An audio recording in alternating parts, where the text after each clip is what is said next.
What's going on, everybody? Welcome into the Wager Alarm live stream. I'm Howard Bender. With me, of course, Craig Mish. Time to move in towards the NFL Divisional Rounds. Craig, well, first off, how are you? We had a very interesting wild card weekend. We did. We knew there was going to be some upsets brewing in there, and I feel like we were on the right side more than we were on the wrong side. We were. We had a good week last week. It's a shame our picks weren't used at the contest last week. But yeah, we missed a few. We nailed a few. But overall, I think we did pretty well. And then we, of course, capped off the week with Alabama on Monday night. So I know a lot of folks thought Ohio State may get into that game and even cover it or maybe even win. But, truthfully speaking, Alabama was just a different kind of team offensively this year. So that outcome didn't surprise me all that much.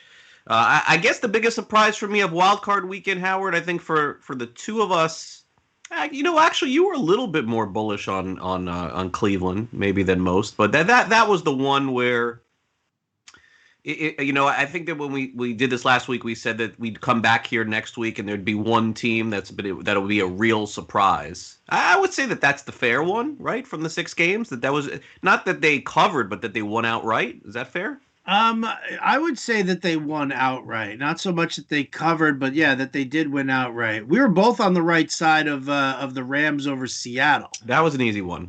Yeah, right. And then we were like, well, what's the other one? And we both kind of thought maybe Chicago could if their defense kind of kept them in there. But I mean, wow, as far as boring games go, that was it was terrible. That was I actually watched the broadcast on Nickelodeon because I needed to spice it up somehow. I really did.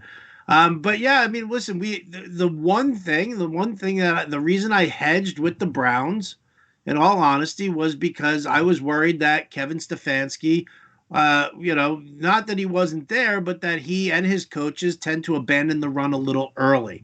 And if they did get into some trouble and they fell behind, that they would abandon it. Now, the thing about it is that, defensive touchdown puts you up 7-0 immediately. Right. Then they run the ball. They do exactly what they're supposed to do. But, here's the thing, and this is why this isn't going to fly against Kansas City this week, in my opinion, is that, all those 3 and outs from Baker Mayfield, the fact that they didn't come out in the second half and just grind the ball on the ground, chew up the clock, and they were genuinely letting Pittsburgh get back into the game. Like genuinely letting them get back into the game. And that's been my fear with the Browns and with the coaching staff and relying too much on the pass and putting too much onto Baker Mayfield. And now that we've got a big shootout coming up here, potentially, it's the highest game total on the slate. Yep. The run defense for Kansas City is terrible. The pass defense for the Browns is atrocious. And everybody thinks it's going to be this like crazy shootout. I say this, if the Browns do what they did last week, Kansas City definitely comes back and wins that game. That Pittsburgh couldn't do.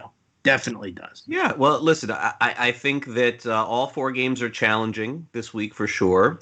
I think that of the 4 games, there's one in particular that I probably like more than most, and there's one that I really have no clue. So as we go through it, I'll tell you my feelings on that. I think the best thing that we could do at this stage is on the streams give people our confidence picks, like 1 through 4, and maybe even more on these, depending on if you like a total or something like that, because that's kind of what we're sort of up against, and then we'll just kind of go from there. All right, sounds good. Let's start off with the games on Saturday. First game, Rams visiting the Packers. Packers laying 6.5 in this one, over under 45.5. I mean, I guess the question is does the Packers run defense stop Cam Akers? How do the Rams put their points up on the scoreboard if the Packers do stop them? I think it's a great defensive matchup for the Rams, against the Packers. Jalen Ramsey on Devontae Adams, but this keeps coming back to me, Craig. Where do the Rams score their points?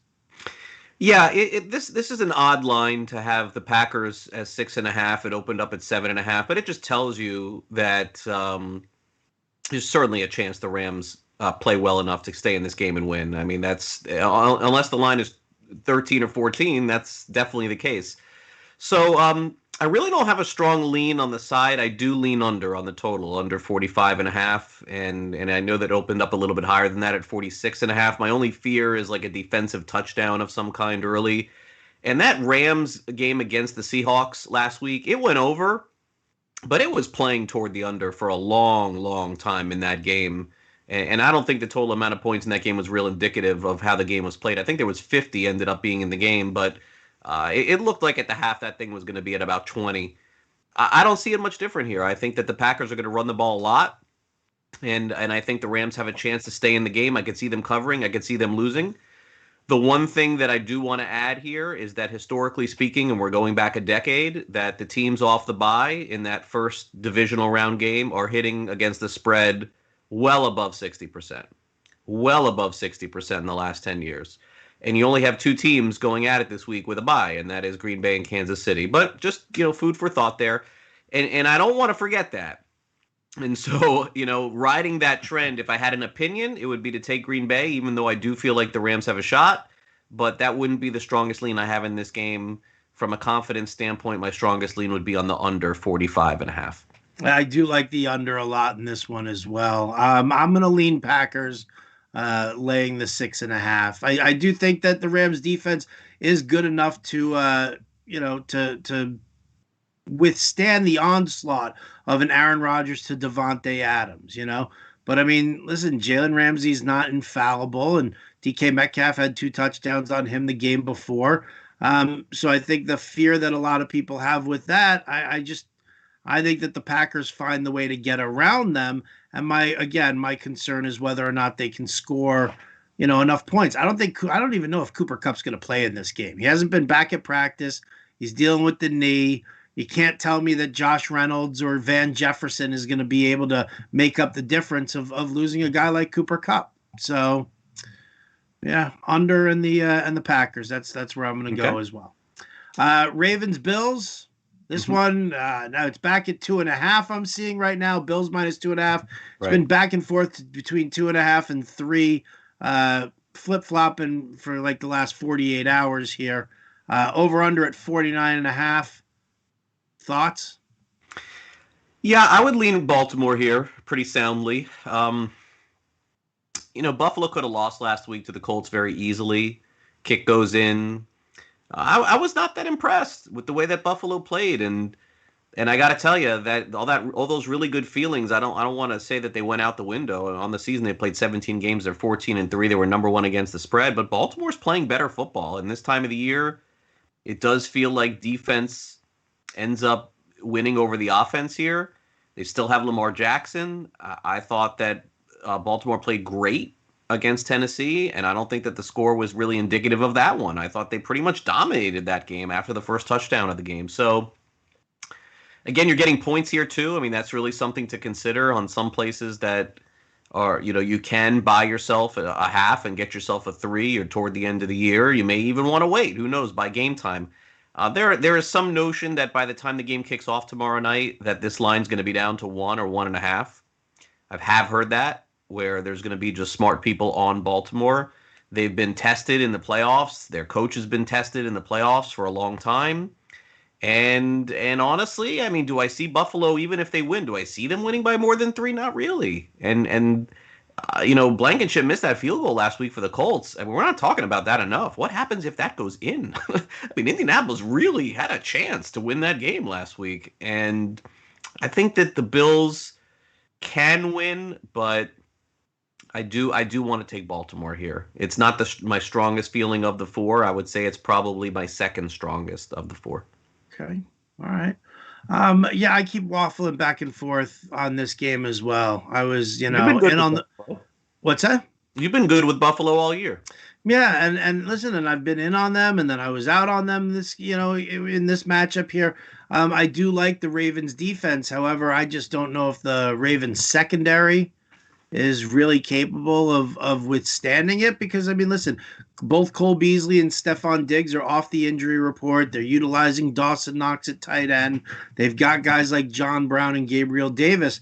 If you just look at from a straight up matchup standpoint, it's very tough to see the Ravens stopping, the Bills on offense. Looking at, on the other side there, the Bills defense is weak. And, and you can run on them. And we saw that, we saw that with Jonathan Taylor this past week. We've seen it in the past. They're giving up over 125 rushing yards per game over their last 3 contests. So if you go Lamar Jackson and you go Dobbins, so I do think this stays close. I'll side with you on taking the points here, but I kind of feel like we might be looking at a late Tyler Bass field goal, and I'll go with the Bills on the win. Okay. I'll do the win and the money line for the Bills to win, but I'll say the Ravens cover that 2.5. Yeah, I really think this will be a close game. We talked about last week, Baltimore, Tennessee, probably going down to the last possession. It kind of did, Tannehill threw the interception at the end of the game. I feel like this is going to be similar, and I got Tucker on my side in this one. So I'll side with Baltimore on this one. I don't think Baltimore is going or winning the Super Bowl, going to or winning the Super Bowl, but I think they got another win left in them. Yeah. Okay. But the Ravens just keep it close. So there we go. All right, Sunday's action. Well, I gave you my whole dissertation on the Browns and the Chiefs, Sure. So I will sit back here, Craig, and listen to you. Yeah, this is the toughest one for me of all of the games, because you look at it. Okay, you got the team off the bye. Kansas City is much better than Cleveland, right? You know that. It's not close. The line indicates that. And then all of a sudden you start making cases for the other side. Maybe the Browns can run the ball a little bit. The Chiefs haven't covered in over a month. Their defense hasn't played well. What happens if the score, think about this for a second, Howard. This game could be 31-13 with 3 minutes left, taking the Chiefs, and you can lose. And think about that. Like that's a dominant performance. This is a lot of points to lay. So the idea and the notion, that the Browns, they used all of their energy last week to take out Pittsburgh. Oh, stop. We see wild card teams all the time win 4 games in a row, play for the Super Bowl. They're just on this run. The Giants did it twice. People picked against, remember when the Giants got to the Super Bowl 2 different times? Against them every game, didn't they? Yeah. They used all their energy to beat Dallas in the playoffs. Now they don't have any left. Oh, come on, stop. That's nonsense. So I have to just go with the trend of the last decade and lean Kansas City like I leaned Green Bay. But absolutely Cleveland can cover this game. I don't think they're going to win, but they absolutely can cover. And look, Mahomes against Miami made a bunch of mistakes. If this guy makes a mistake or two against Cleveland and they take advantage, and it's not even taking advantage, Howard, in the score. If they run and kill that clock, it's going to be hard for KC to cover this game. So I'm going to lean Kansas City. I don't feel great about it, but this week the favorites do tend to come through, just historically speaking. So I don't want to go against that. I will say I'll take Kansas City. I'll lay the points. I do like the over in this one here. I know 57 is a pretty tough number, but for whatever reason, 38-27 just keeps haunting me in my dreams. I think, again, I think the way that this game starts off, they run the ball. They look real good, right? Cleveland, they've got like a 10-point lead. And then all of a sudden, the second half, right at the tail end of the first half, Mahomes, knowing that he's getting the ball in the second half to start it off, scores a touchdown, gives him like a 14-10, a small lead, 4 to 7 point lead. And then going into that second half, Mayfield just chucking the ball, Stefanski just letting him do it, and just skipping out on the plan. I've seen him do it so many times, and it's so funny too, because now I've had this conversation on the Ante Up podcast with Adam Ronas. I've had it on the Fantasy Alarm show with Jim Bowden. I've had it with a million different friends of mine, just having this conversation. And my heart wants Cleveland to win, right? That's just, you root for the underdog. You like what they've been doing. I've been a big Nick Chubb supporter since he came into the league, even when he was in college. But this one here, I agree with you. You got to look at the trend. And really, what if what if Kansas City? I mean, think about the fact that Kansas City, they 15-1 on the season, and yeah, they haven't covered the spread. They haven't looked as as potent as they were. What happens if they were just kind of like sitting there in second gear, and they're like, okay, it's time for the playoffs now, and here we go.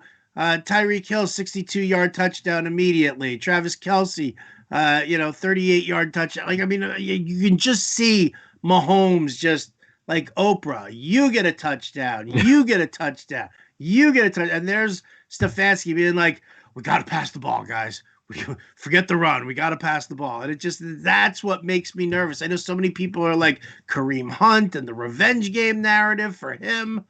And I look at this and I say that this offense for Kansas City is just way too strong for Cleveland to be able to, just withstand this onslaught.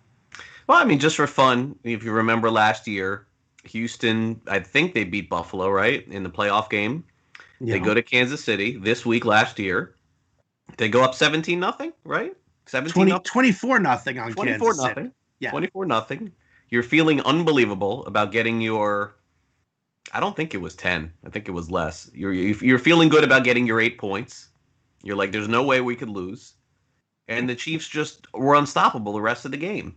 So the idea that Kansas City was sleepwalking the last 4 games and they're going to turn it up, yeah, I mean, that all very well may be possible, but that wasn't the case last year.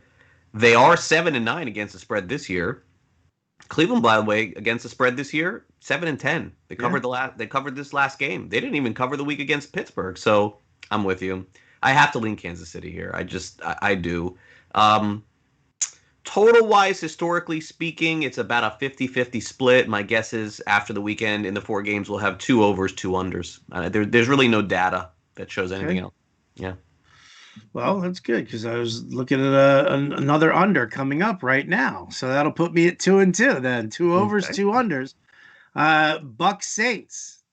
52 is the over-under. I have to go with the under here. Listen, I get it. It's Breeze and Brady and how it's being billed. But, I mean, you're also talking about the number 2 overall defense and the number 3 overall defense. That's right. So, I mean, it's really – when you look at the numbers, Brady against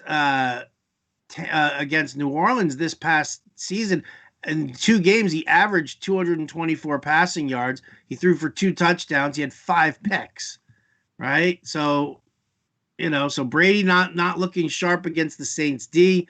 Alvin Kamara, he got into the end zone 3 times in those 2 games, but I mean, neither rushing nor receiving yards was he over 50.